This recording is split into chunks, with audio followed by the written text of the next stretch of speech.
Today we have a crazy revenge story of marrying a roommate's boyfriend. We'll get into that in a bit, but first, my brother slept with my fiancée a week before our wedding. I made him regret his actions. I found out that my brother had been sleeping with and having an affair with my fiancée within the confines of my very own home and directly under my nose, and I had not the faintest idea. My brother, male 27, and I, male 29, were always and had always been two peas in the same pod. We were truly blessed to have a strong bond between ourselves, and the reason for this is because we had definitely seen a lot of siblings, brothers, and sisters alike who just couldn't stand each other due to various complicated issues and whatnot. But then again, this was not the case for my brother and myself. Although I was born about a year or two before he was, we were almost always mistaken for twins.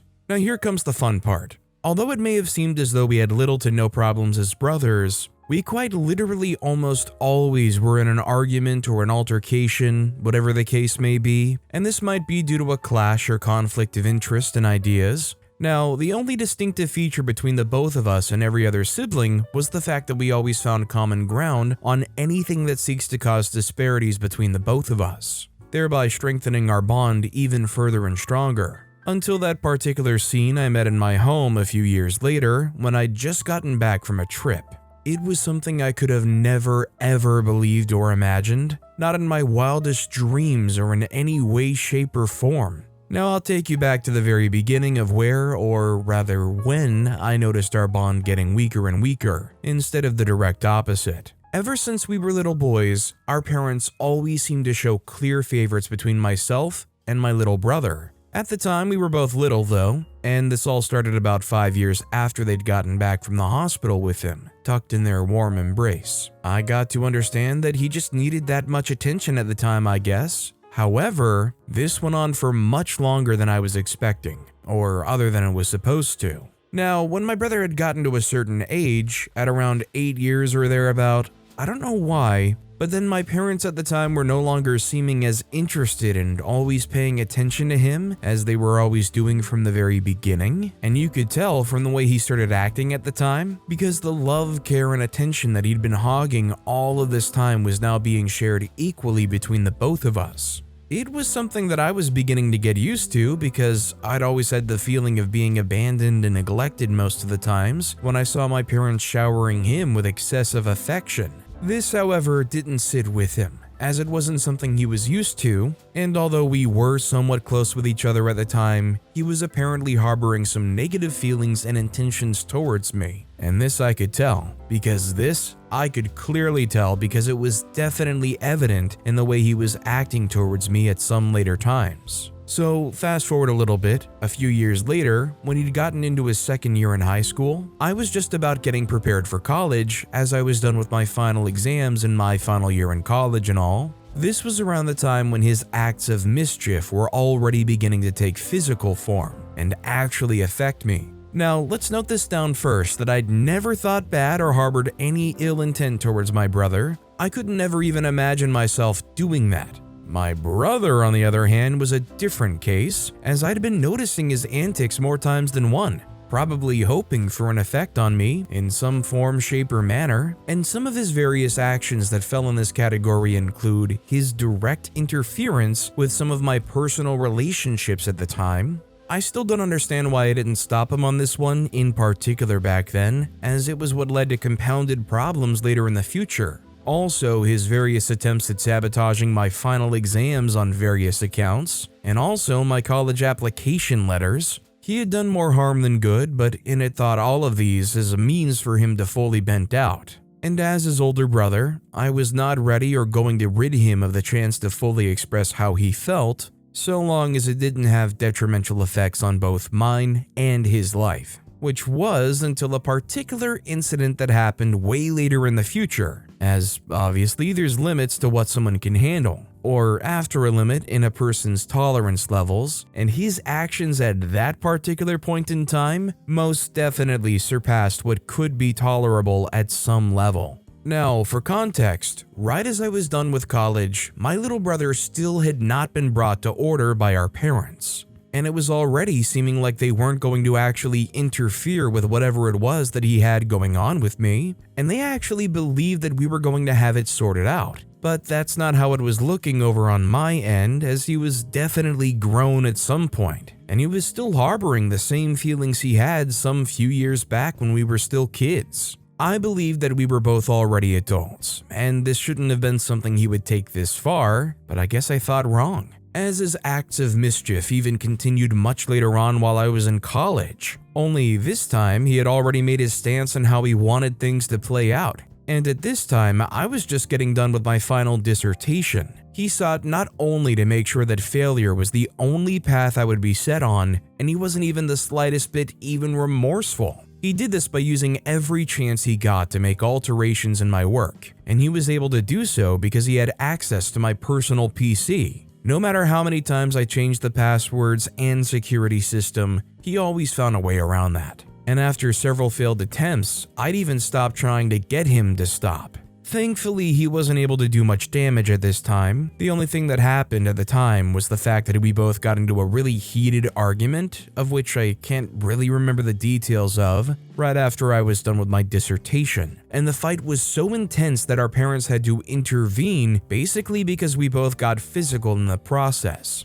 I overpowered him and gave him a thorough beating while also taking some myself, but I was still better off than he was, because he said something that didn't sit well with me, and his provocations had apparently gotten even better over the years. This was what I thought at the time to be the limit. This event was apparently what made us eventually have a falling out with each other, as from that moment forward, probably for the next few years, we both never saw eye to eye on several matters. Despite several efforts from both of our parents to make us reconcile. Normally I would have been the bigger person, as it was what was always expected of me, being the most senior out of the both of us, but then I didn't want to for the longest time. The one thing, or rather the one person that made me have a change of heart and eventually a change of mind was none other than the woman I was supposed to get married to, my fiancée. I met her about a year after I graduated from college, and we dated for the most part of the next 2 years after that.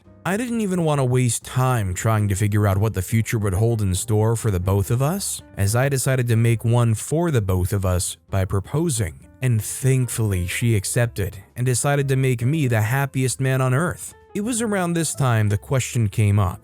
The question as to whether or not I was willing to finally clear the slate with my brother, as it had been quite some years since we saw each other last. I was a bit dogger-headed about the whole idea, but then I had no choice, as I eventually succumbed as a favor for my fiancé, and that's how I made first contact. He was actually surprised to hear from me, as he apparently couldn't believe that I would have attempted to make the first move after how things ended with us the last time. We had a lengthy talk about past events, and we were able to clear the air between ourselves. I must admit it did feel really good, as this was the one time I didn't regret doing something I wasn't initially going to do, as in this case, the aftermath was definitely positive in all respects, or so I thought. Little did I know that he still had something up his sleeve. About an entire month to the date that my fiancé and I had selected for our wedding, I was already beginning to notice that he was getting overly close and chummy with my fiancée.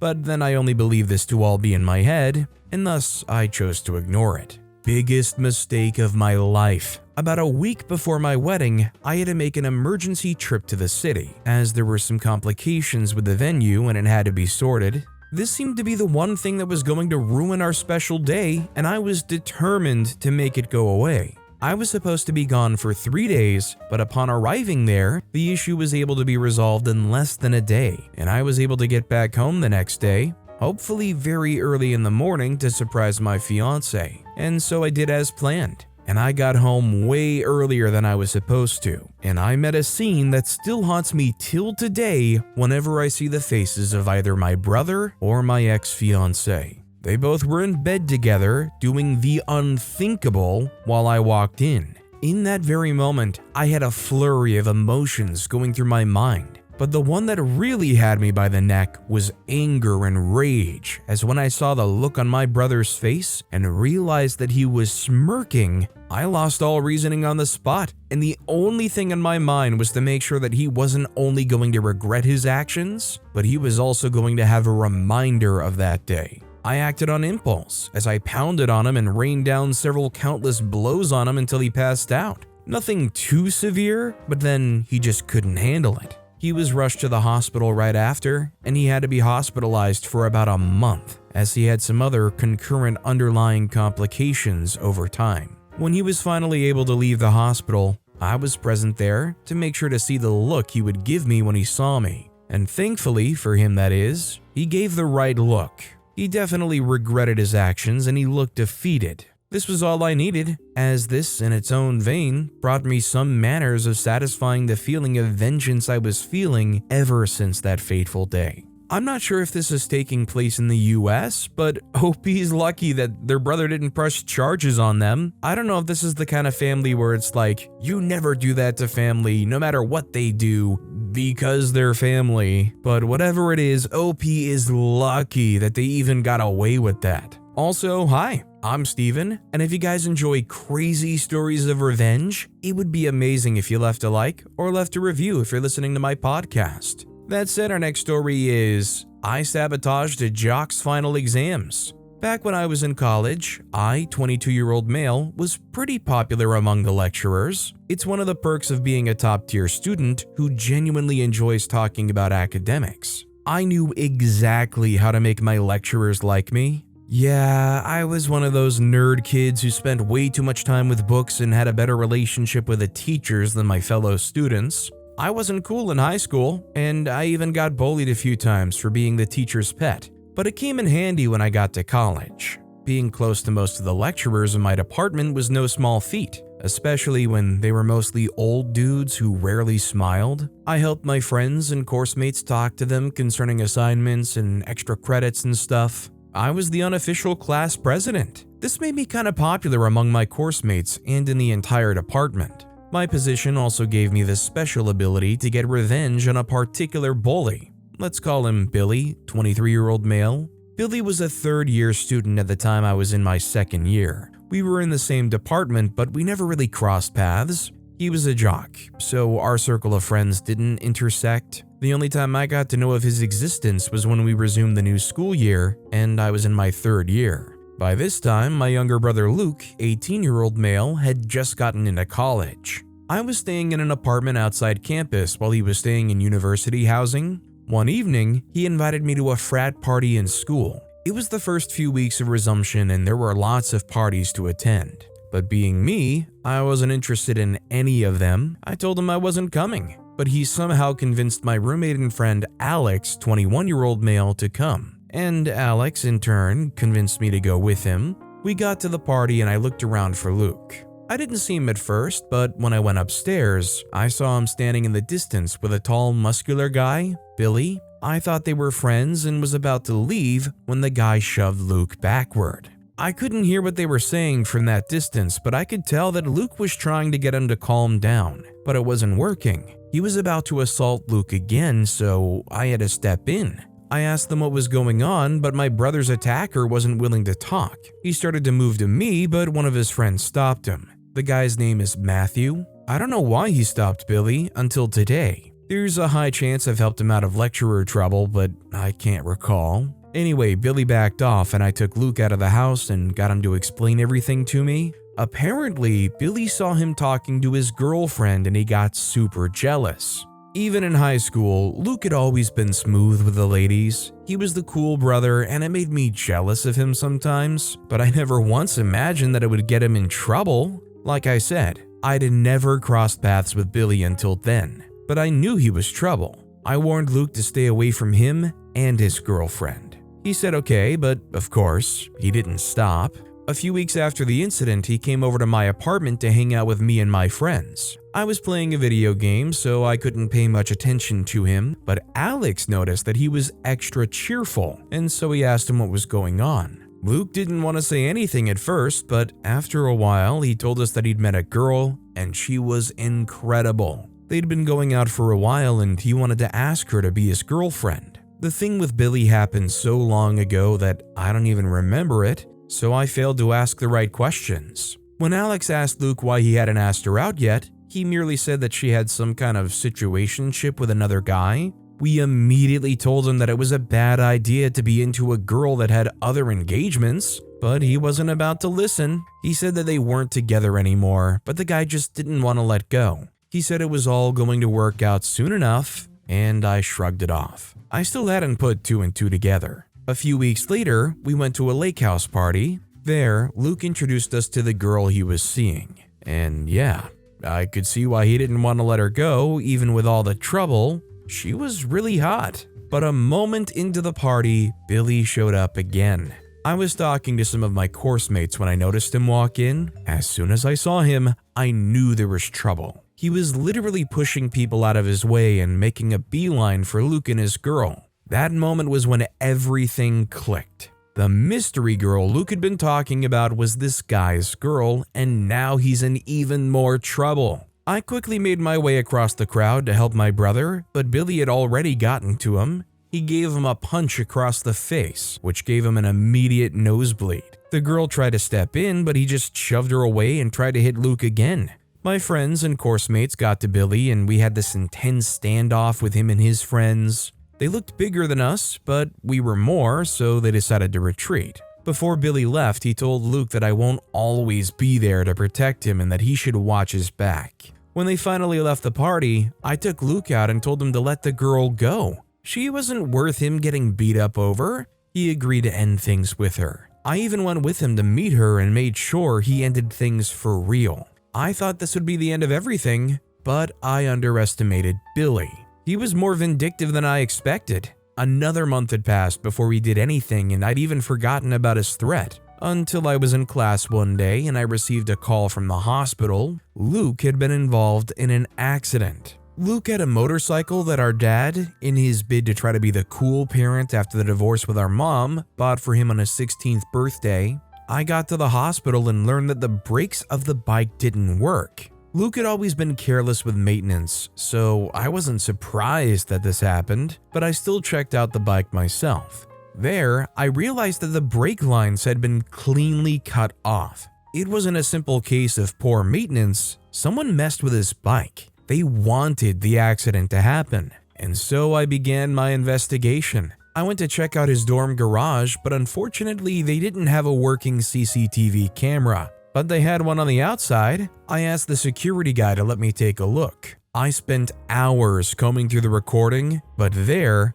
I saw Billy stepping into the garage. I knew exactly what had happened. He had finally taken his revenge. I wanted to report him to the police and get him arrested, but there was no evidence of foul play. All the video showed was him stepping into a garage and stepping out. There are 1,000,001 things he could say he went to do there, so I had to get more evidence, or at least try. I decided to confront him and try to get something incriminating on the record, but Billy was smarter than that. When I approached him, I told him he'd pay for what he did to my brother, and he feigned innocence. He blatantly denied having anything to do with his accident. If I didn't know what a dirtbag he was, I would have believed him. All efforts of trying to get him to confess to the crime were in vain. Eventually, I had to give up and change my approach. I started to ask people who could have any evidence about him sabotaging the motorcycle, but everyone I asked said they didn't see anything, so I had to give up on trying to get him arrested.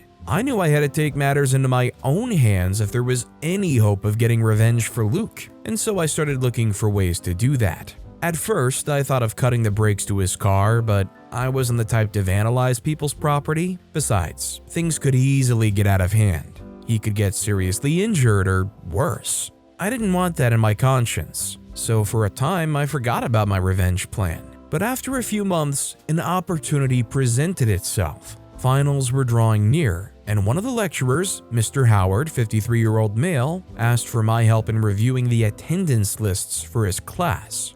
There, I saw Billy's name. He was taking the course. I immediately knew what to do. After hours, I came back to Mr. Howard's office and looked through his desk for the exam questions. He also had the answers in hand, so I made a photocopy. Next, I went to Billy's dorm. Getting into his dorm room was difficult, so I had to find a better way to carry out my plan. I went back to Mr. Howard's office and got the examination timetable there. When I got the date, I returned to his dorm the night before. I hung around till he was out of the dorm before sneaking in and putting the answer sheet inside his backpack. I kept it tucked between some books so it'll be difficult for him to find. The next day, when the exams had started, I went to Mr. Howard and told him that I overheard Billy talking to his friends and bragging about the fact that he found a way to get into Mr. Howard's office and he got the answers to the exam. I was a trustworthy source, so Mr. Howard had no reason to doubt me. He immediately went into the exam hall and called Billy out. He confronted him about cheating, and as expected, Billy denied it. He went through Billy's bag and found the answer sheet. Billy tried to explain that it wasn't his, but Mr. Howard wasn't having it. He was taken to the disciplinary and malpractice committee, and there he got a trial. He maintained that he didn't know anything about the answer sheet getting to his bag, but no one believed him. Cheating was a serious offense in the school. Add breaking and entering to the mix, and he's got a misdemeanor. Mr. Howard decided not to press charges, but Billy was expelled from the school. I made sure he didn't know I was involved anyhow because that would have ruined the plan. If he told them I had it out for him for what he did to my brother, the tide would have turned in his favor because people knew I had the means to get the answers if I wanted to. Anyway, it all worked out and Billy had to leave the school. Luke finally became free, and it was all because of me. I was gonna say, they probably have some kind of security cameras, right? They would probably be trying to review that to see, hey, when did Billy get into the school? I mean, the only thing that they would probably see is OP walking around at certain times that kind of fits it. Combined with the fact that OP called him out, I'm surprised they didn't consider that assumption. That said, our next story is, I married my roommate's boyfriend. 6 months after I got my first real job, I decided that I needed to step out of my comfort zone and move out of my mother's home and the bedroom I'd known all my life. I was comfortable living with my mother, by the way. She refused to let me pay rent, but I chipped in by buying groceries, paying to get things fixed around the house, and picking up some of our bills. Then I decided that I no longer wanted to be comfortable. I wanted to go out there and see the real world. The world the speaker at my college graduation spoke about. I had lived with my mom all my life. We lived in the city, but the only time I was away from the city and my bedroom in her house was when I was in college and school was in session. I had taken different internship opportunities during breaks, but they were all in the city I lived in with my mother. I had no plans to leave the city. It was a world of endless opportunities and I wanted to make it big in the city, but I also felt it was time for a change. I was too comfortable in my mom's house and I just figured that paying rent monthly in a home that wasn't my mother's would make me want and demand more out of life. Mom wasn't happy that I was leaving, especially since I was still going to live in the same city as her. She even offered to make me pay rent, but I refused. When she saw that my mind was made up, she respected my decision and joined me in the search for an apartment. After checking the newspapers and asking our friends and family, I decided that I would have to settle for living with a roommate. The price of apartments in the city was just too high. There was no way I could afford a decent apartment alone. I eventually found a nice place. The lady there was looking for a roommate and it was a nice apartment. Mom was weary about roommates. She didn't understand why I'd say I wanted my own space and then move in with another person, a total stranger, but again, she respected my decision. I was supposed to go over to the house to inspect it, but I was out of the city for work, so my friend went instead. Now, this friend is Christian, she's very religious and you can tell from her conservative dress. So I suspect that my Christian roommate just assumed that I was just like my friend. I loved the house. She liked my friend, so she agreed, and I paid my part of the rent. The day I went in to repaint my bedroom with my mother, I could tell from how surprised my roommate looked that she was disappointed to see my mom and me. We were nothing like my conservative friend. My mom was and still is a hippie. She had tattoos all over and wore the most scandalous clothes. I, on the other hand, had no tattoos. I still don't, just not my thing, but I also wore the most scandalous outfits. I had great legs, so I wore miniskirts all the time. Anyway, my roommate seemed disappointed, and my mother pointed it out when we returned home that evening, but I refused to listen. I loved the apartment, the view, and how it was right in the heart of the city. I had already pictured my life there, and I loved it.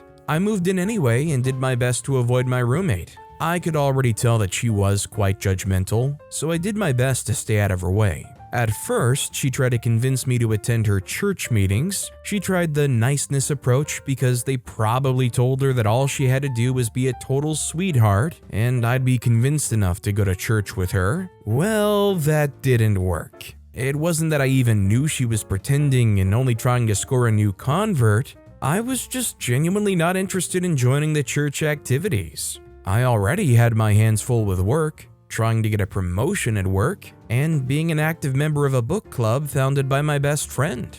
After 4 months of living with her, my roommate suddenly became irritated by me. She went from being the sweet Christian lady who wanted me to come to church with her to being a very whiny, annoying roommate. She complained about everything I did, and even the things that didn't concern her irritated her to no end. For instance, she once got mad that I wore a miniskirt out of the house. She was so upset about it that what started as her worrying that I wouldn't be well received soon turned into yelling at me like I was her child. To be honest, I may have enabled her bad behavior by letting her think she could get away with it. She would speak in a very condescending manner and I wouldn't even think much of it until about much later. Or I would decide to let it slide because, while I may not have liked her, I did very much enjoy living in that house. My roommate hated my friends, even the conservative ones, because she soon found that, unlike her, my friend was conservative but welcoming and tolerant of people who were not like her. She would yell at me and order me around when my friends were around, make crude jokes about me and my body count.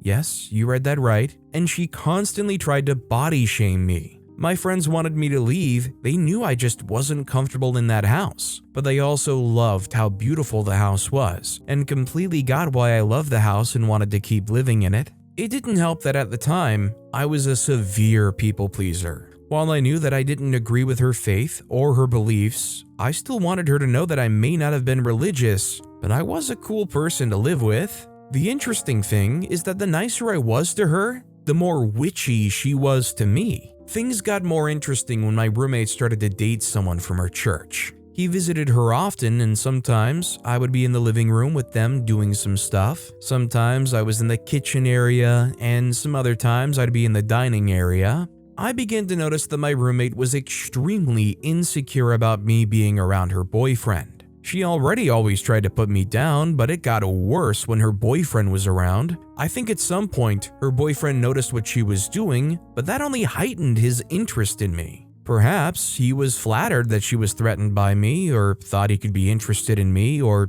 I in him. I didn't think much of his behavior until one day, my friends reached out to my roommate to help them plan my surprise birthday party. For more context, my friends certainly knew that my roommate didn't like me, and they were aware that she was being hostile towards me, but they needed the help and permission of at least one person in the home to plan a surprise party for me, so they reached out to her. My roommate pretended to be on board, and when they all came around, she started to tell blatant lies about me to my friend. My friends didn't believe her. They immediately thought she was even crazier than we all agreed that she was. The lies were so incredulous that they recorded her. My roommate was telling one of my friends that I said she was a tramp for wearing a very revealing dress on a date she went on. It was funny because that was kind of the stuff that she would say. The kind of stuff I'd simply never say. So it was clear that she was telling my friends what she thought of them, and then lying that I said it.